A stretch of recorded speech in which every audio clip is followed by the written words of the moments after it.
to come over to the Wild South and see what it's like fucking with like a real hood nigga. Like, so put me on one of your friends that you be going on drills with. Let me stop. But put me on one of them. So he put me on to this boy. His nickname start with a G. Real name start with an L. So I guess we gonna call him George.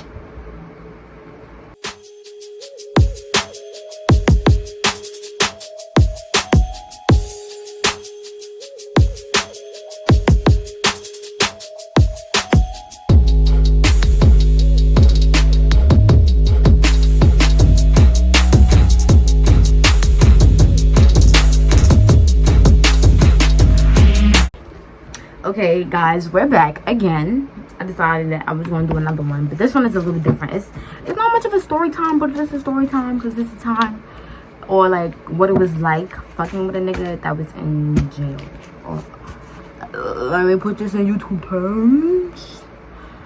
Story time on dating somebody that was in jail, or a jailbird, or the time I was messing with somebody in jail. But basically, I'm about to be giving out a whole rundown on what I was doing, how we started messing with each other, how long he was in jail for, all these letters. This not even all of them. I just decided to pick a few, and I'm gonna read a couple for y'all. Like I'm gonna give y'all a rundown on how crazy it is. Well, you wanna mess with somebody in kitty jail and jail, because kitty jail count. You still can't see them. It count to an extent.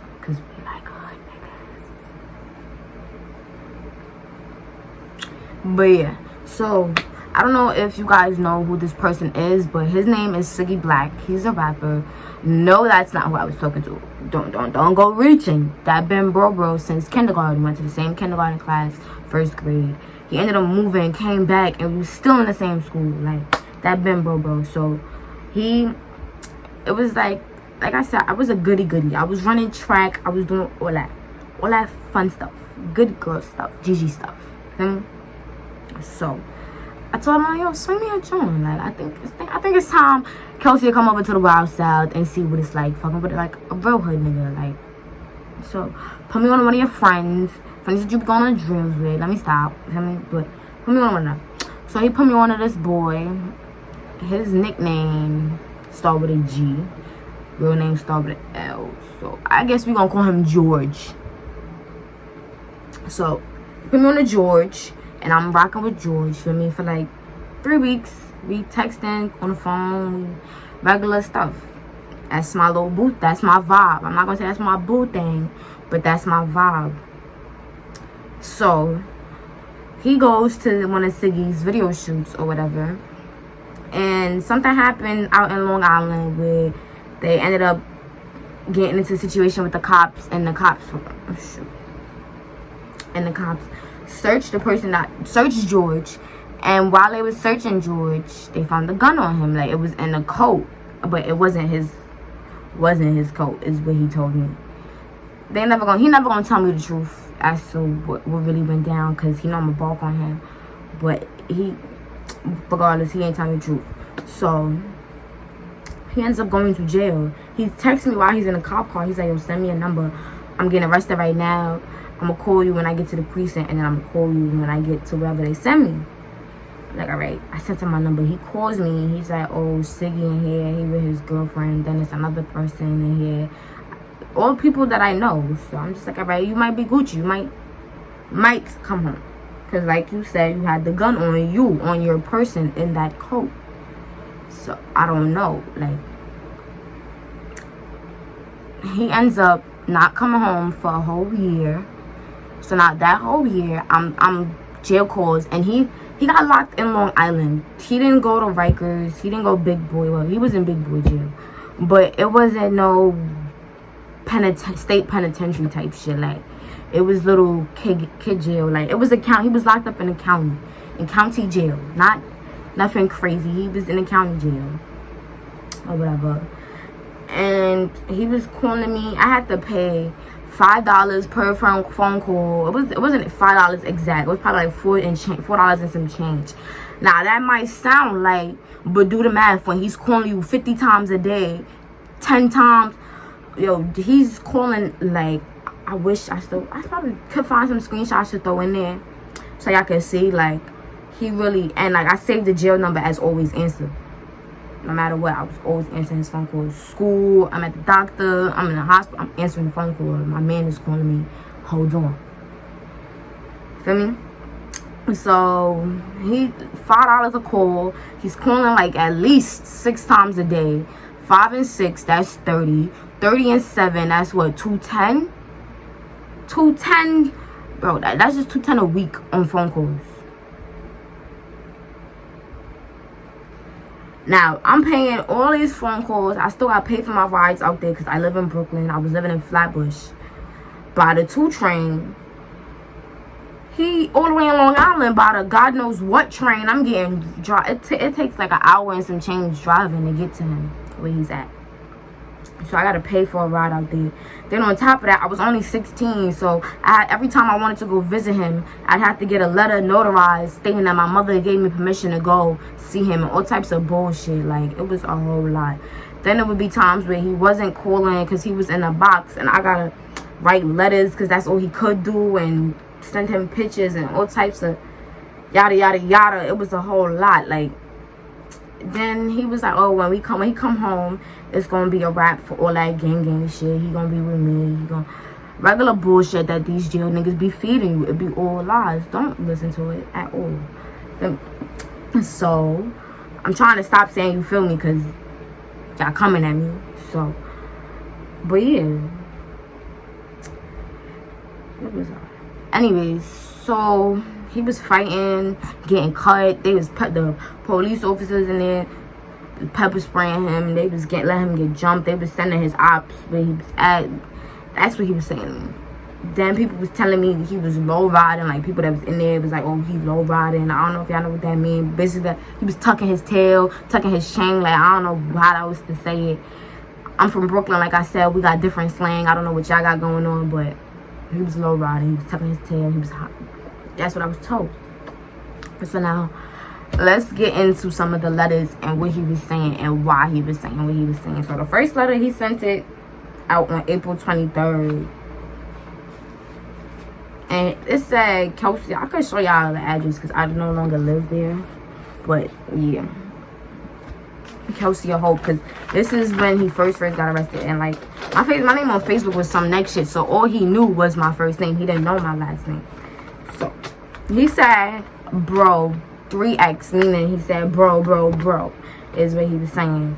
The fact that you're not picking up a nigga call, you making it obvious where you stand. I must look like a damn ass nigga to you because I don't know what you thought was going to happen. You telling me you had a trap at 9 o'clock and a rainy ass night when you were supposed to be in your fucking crib. Now back up.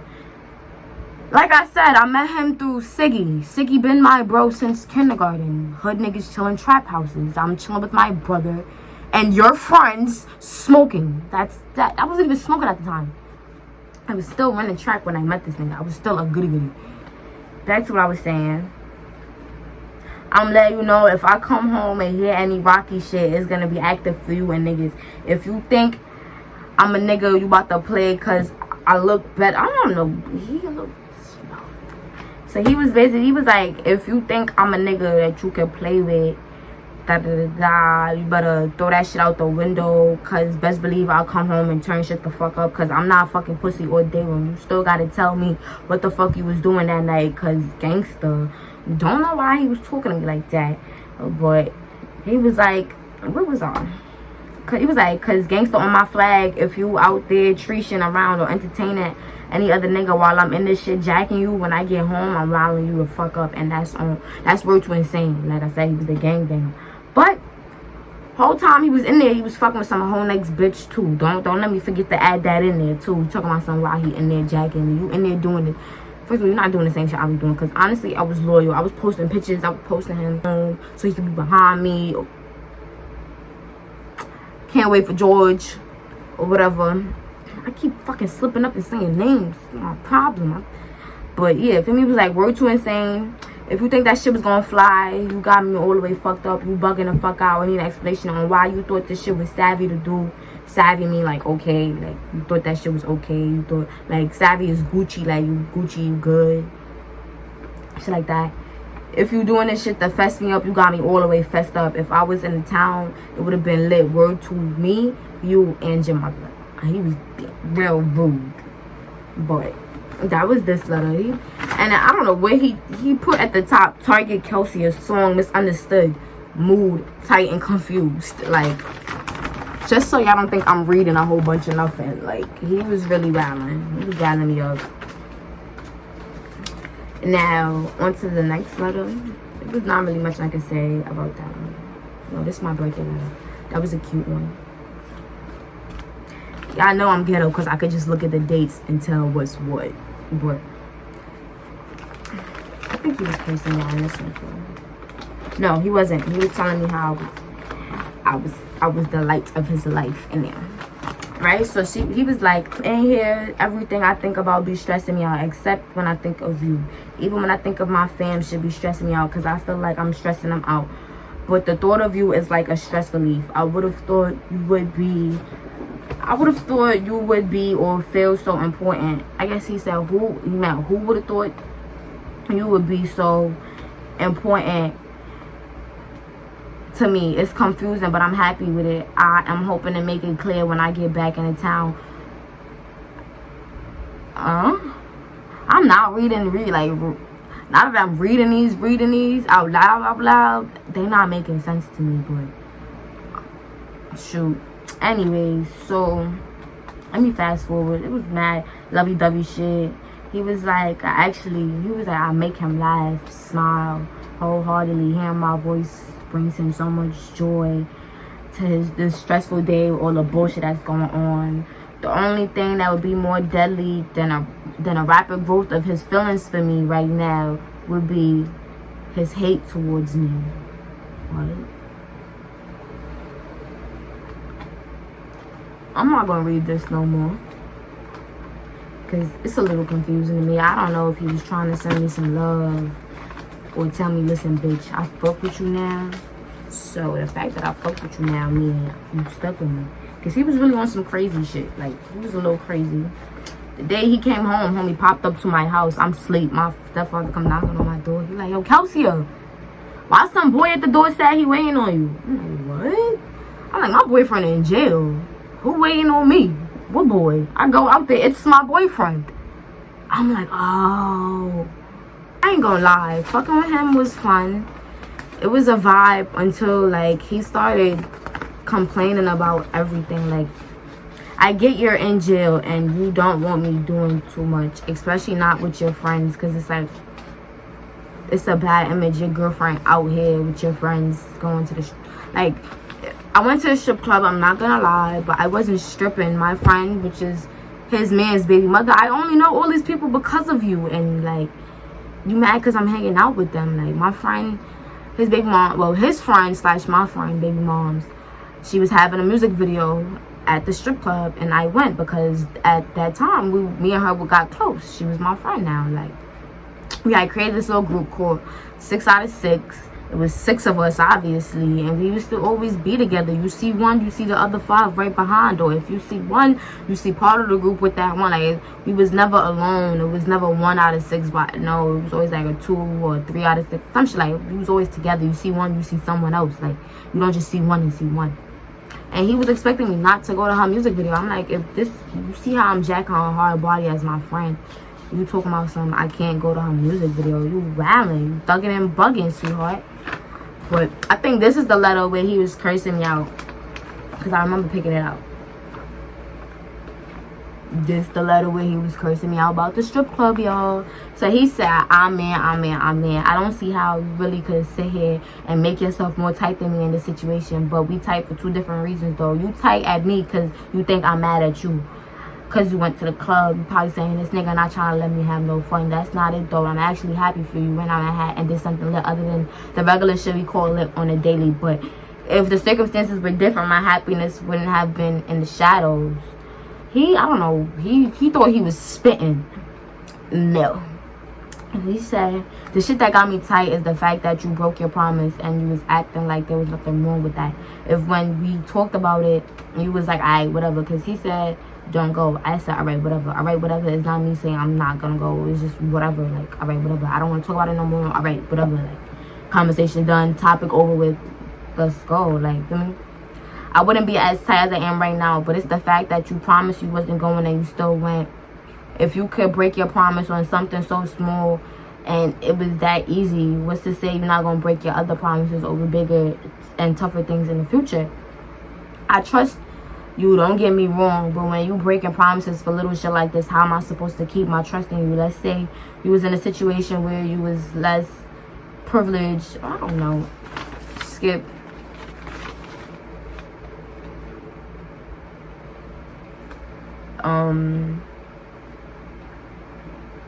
He said your little ass kid tantrums is not phasing me, and be mad about petty shit. I don't give a fuck. You're not phasing me with your bullshit. All you doing is getting me more tight, so stop it bullshit and get your shit straight. We gonna talk about this regardless, either when I touch down or now. If I was you, I get shit sealed up right now, little princess. You gotta grow up out that little kid bullshit you got going on. I don't know who you was fucking with before, but all G shit, real grown man nigga shit over here. Man, he was just chatting. I don't even feel like reading this no more. I really have so much hate in my heart towards this man. Like, this might be a long video because I got a lot to tell y'all besides the letters. I'm not going to read the letter he wrote to me on my birthday, because he kind of did fake pour his feelings out in this. I'm not going to read it. I'm going to show y'all. Like, he fake did pour his whole little heart out in this one. So I'm not going to read it. But when he came home, I gave him a phone because he didn't have a phone. Like I said, I'm about to die a girlfriend. Gave him a phone. He didn't have a phone. Like, I gave him my old 6S Plus. Like I said, keep in mind at the time, the only other phone that was out besides the 6S Plus was the 7 Plus. It wasn't no 8 Plus yet, nothing. Or maybe it was. I don't know. But I had the latest phone, and because I do trade-ins, or sometimes I just pay off and get a new phone. And that just so happened to be the time where I paid off instead of doing a trade-in. So he came home, gave him that phone, paid the phone bill for the first month for him. I said, it's only $30. If you can't get the second month, let me know. I'll pay the second month again. But the second month is on you. Like, everything from here now is on you. I gave you the phone, started it up, everything here is on you. Like, I did my part. So, like I said, this is my old phone. Of course, I'm going to know how to get in that shit, nigga. This is my old phone. He changes the password, but forgets that it's my old phone. So, my thumbprint is still in that motherfucker. I unlock it. I'm looking through his phone one day. It's videos of him and bitches laid up in his crib, on his couch, in his living room, in his bedroom. They laid up. I ain't say nothing right away. I'm like, maybe it's old. Let it rock. So now I'm reading messages in his phone with him and some person named Tintin. Tintin. No, Tintin, not Tim. Tin, Tintin. So now I'm like, that's not no nigga. Tintin, it sound like a badass nickname. You tried to give some bitch named Tanisha or whatever. Like, you feel me? Talking about some baby this, da-da-da-da, baby that. When you gonna come see me? I miss you. You miss her. You miss her. How you miss her? You're not supposed to miss her if you never seen her, right? Or if you never linked her. Now I start blacking, but we in my crib, so I can black as loud as I want, because ain't nobody telling me nothing. Nobody finna tell me shit in my house. So I'm blacking. I punched him. I kicked him because he was laying in between my legs. So I'm punching, I'm kicking. We fighting. Now we're fighting. Like, fighting. And he ends up leaving. So now he leaves. And he's walking to Crown Heights. Like I said, I live in Flatbush by the 2 train. He's walking to Crown Heights. That's not far, but it's a little deep for a walk. It's like a 25-minute walk type shit. I get in a cab and I follow that ass. I'm like, cab driver, follow that nigga. It's only $8. We going to this. I put in the desk. It was a Lyft, but we fucked around and we caught up to him. So I said, follow him. It's the same. He's going to the same destination. Just drive at the speed, or try to keep up with how he walking type shit. Feel me? So we get to the block. Now I'm in boxers and a tank top with a bonnet on my head, cause I'm ghetto, and you're not about to cheat on me. You're not about to play with me after I done held you down for a whole year. And you come home and you wanna do this? Are you serious? I was disgusted, like beyond disgusted. Like, I was hurt. Feel me? So now I'm just thinking, like, you know what, Kelsey, maybe relationships aren't for you, because first your ex did what he did, and now this nigga, he coming home and he cheating on you, doing everything for him, and he's cheating on you. Like, what? So now I'm black and I take my phone back. I sold the phone and I bought a puppy, my pit bull. I named him Gemini. I bought a puppy with the money from that phone, and he hated my dog from day one because the dog was his phone. Literally, the dog was his phone.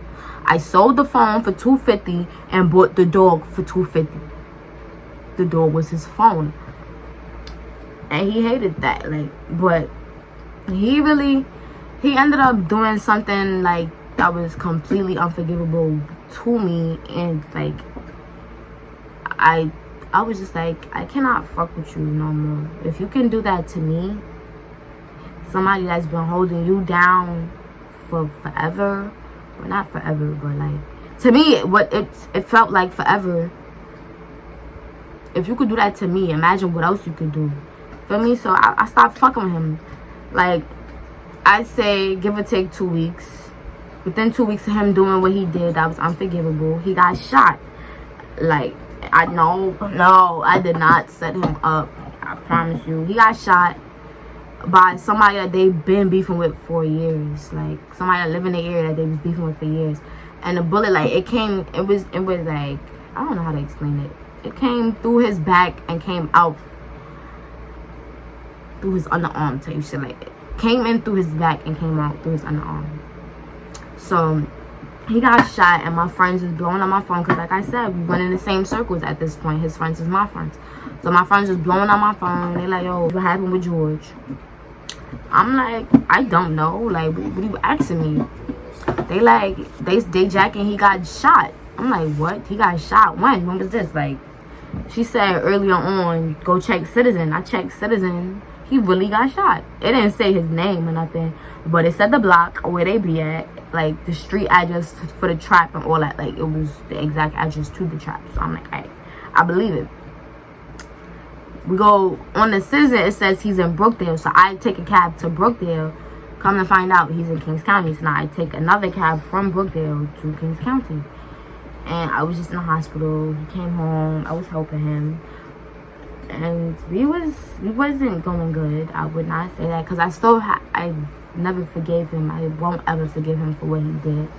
And not the cheating part. Like, it was something he did after the whole cheating situation that was unforgivable.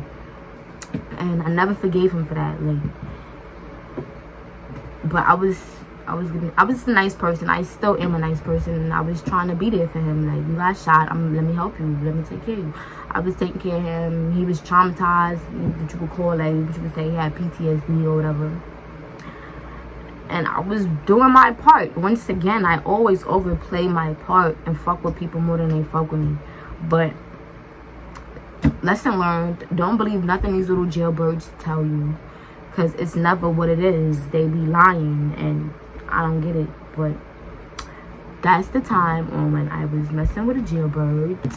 If you liked it, leave a comment, like the video. You can dislike it, do whatever y'all feel like doing. Subscribe, share, all that fun stuff, because we love the I don't know, the constructive criticism over here, because my subscribers right be in the comments defending me before I even say anything. They be there defending me. But I love y'all.